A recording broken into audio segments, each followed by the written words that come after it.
Good morning, good evening, good afternoon, wherever you are, whenever you are. Thank you for watching my videos. My name is DaVinci Jeremy. I'm in the Pipe 5x5, staying alive here in Dubai. Hope you're doing well on this first week of the 2023. Bitcoin seems to be turning around. Same with Ethereum.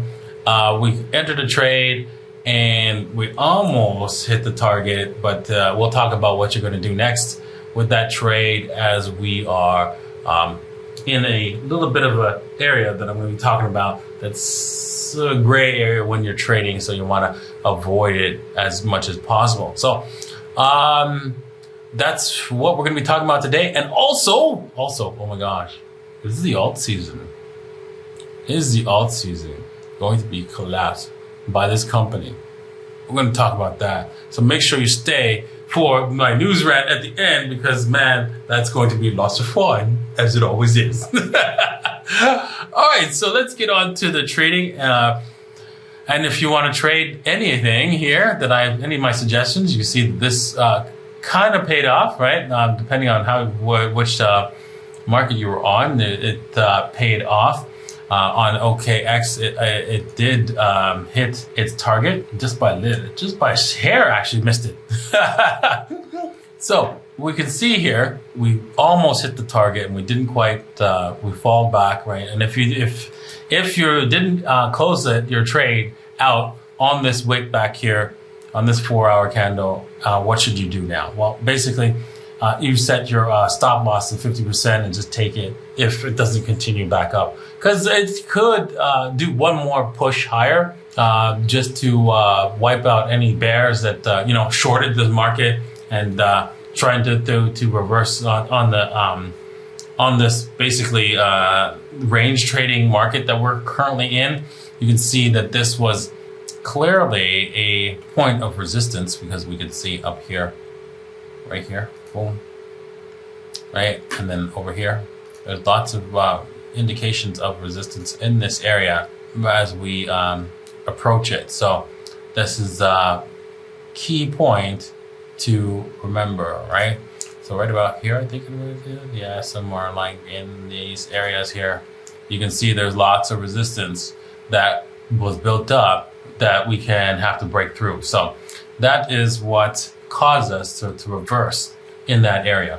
Okay, also now looking at this, we can see that we're actually in what's called the point of control. This is the key area where the market tends to stay in that area before it makes a decision. So now that we went up above value right here, you can see that that's clearly what happened here.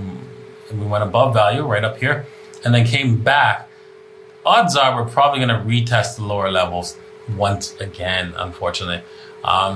That's just there's a 80% chance of that happening. So that's unfortunate. That's why we want to put our stops at the 50% level, or you could just take profits here right now, because it's most likely that we could end up going back down. But there could be one more blow off wick that takes you all the way up. So it's up to you if you want to put it at 50% or take the profits right now. Let's look at Ethereum before we do, right? If you're interested in, having a trading bot do the work for you, you can do so by heading over to mmc.davincij15.com. Links are in the description below. Let's take a look at this. You can see Ethereum almost hit the 61.8, almost. 61.8 is the level where you would see some resistance. But it didn't quite get up there. So is there any other resistance here? I mean, this is definitely probably a point of control that's in this area. Probably, most likely, and we'd have to take a look at that with the VPVR. I wonder if I have it on here. I don't think so. No, I don't have the VPR. I'll put it on next time. But yes, that's probably where there's a clear point of control based on all the different movement action here. You can see, right, all of this. This could be the point of control in here, but let's go with what we've got. We can see that the EMA ribbon is, and we're clearly above the EMA ribbon. This is very bullish.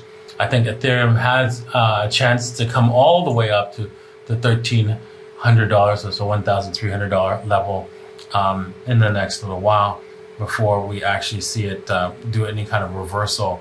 I really think that we could be seeing a bottom here, even though, yeah, you know what, Ethereum has a potential of coming all the way back down to 750.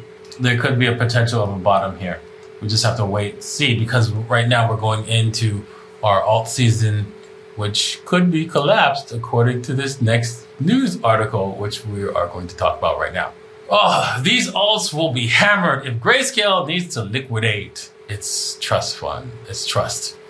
Yes, because as you know, I don't know if you know this, but oh man, Grayscale has a lot of coins over 50% discount. A lot of them. Ethereum's at 60%. 60% discount to the NAV. It's right here. You see they have Ethereum, they have Basic Attention Token, Bitcoin Cash, Link. Some of them are at a premium, not all of them. I think I have it on my Twitter page. Let's see here. On which coins are like, there we go.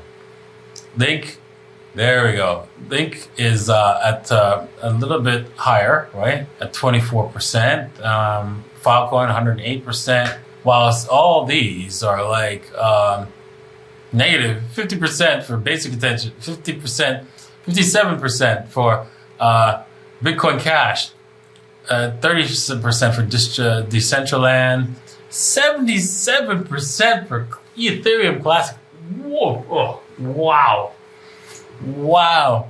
So, does that mean? The question is, does that mean if they sell their coins, it will crash the market? Ethereum Classic, Solana, all of it doomed. In order for that to affect the market, they have to actually have the coin sell.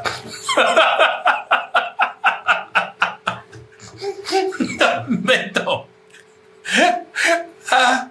And you're like, how come they don't have the coins? Right? Well, we went over this yesterday. Right? If they had the coins, they could just show it to you. Right? It's not that hard. They say, no, there's security issues for that. You know, blockchain is designed so that we could have transparency in the economics realm. We could have transparency. And yet, they don't want to provide the transparency because they can, but choose not to.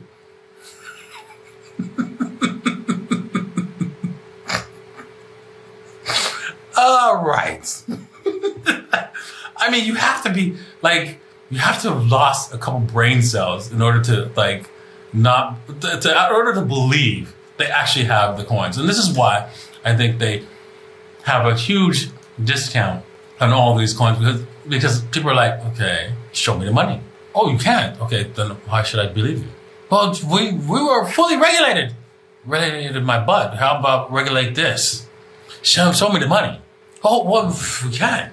So you want just me to trust the regulated company, right? Yeah, right, because the government's got your back. They got my back with Bernie Madoff, right? He was fully regulated, right? They got my back with the FTX. He's fully regulated.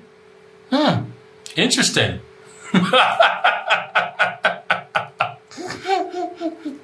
So we can see that regulation is not going to help anybody.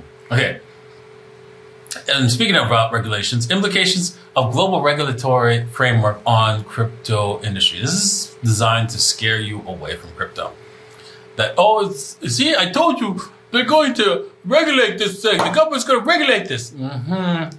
Okay. I don't know what planet you live on, but I live on planet Earth, and I don't recall every single country ever agreeing on any kind of particular law. Just so you know. I happen to be in a country that doesn't have taxes, income taxes. Yet you are most likely in a country that does. So who's right?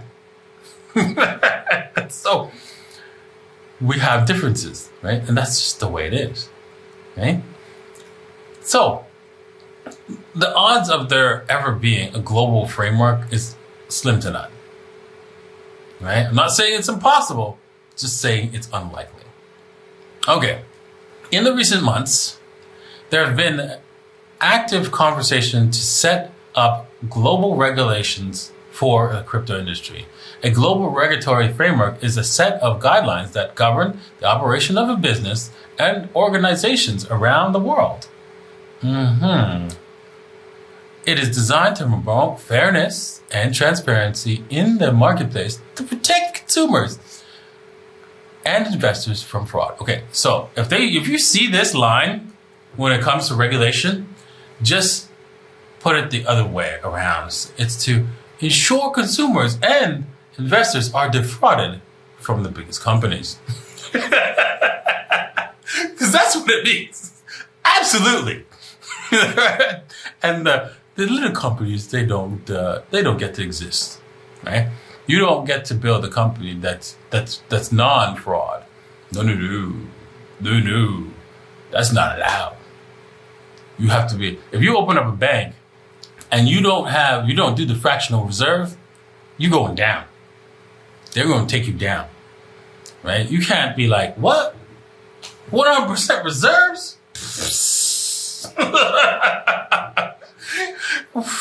That'd be crazy. People would deposit their money at your bank. I can't have that. Oh, man.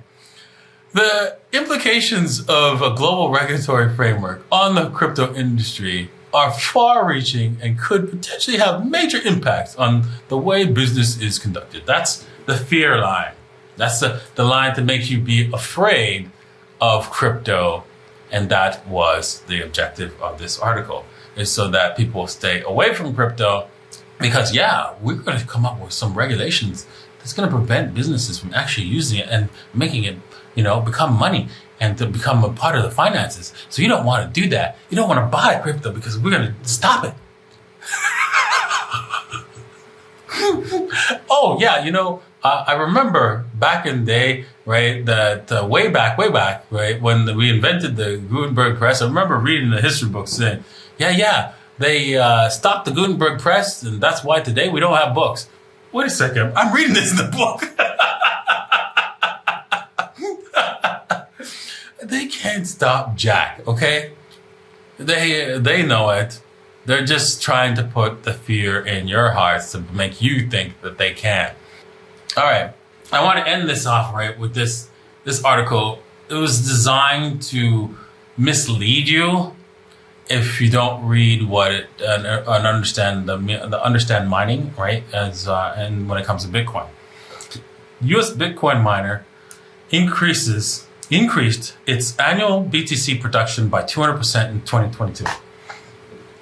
Okay, so one particular mining company, right, CleanSpark, right, they managed to, increase the amount of Bitcoins that they receive from mining. So how did they do that? Did they actually, did they just add more mining equipment and all of a sudden they get 200% more Bitcoin? Yes and no. Yes. Yes, in the sense that by adding more equipment, right, they're going to get more Bitcoin than somebody else. But they also took away the Bitcoin from somebody else who was already mining. So if they add 500% more mining equipment, they could have increased their mining output by 200%.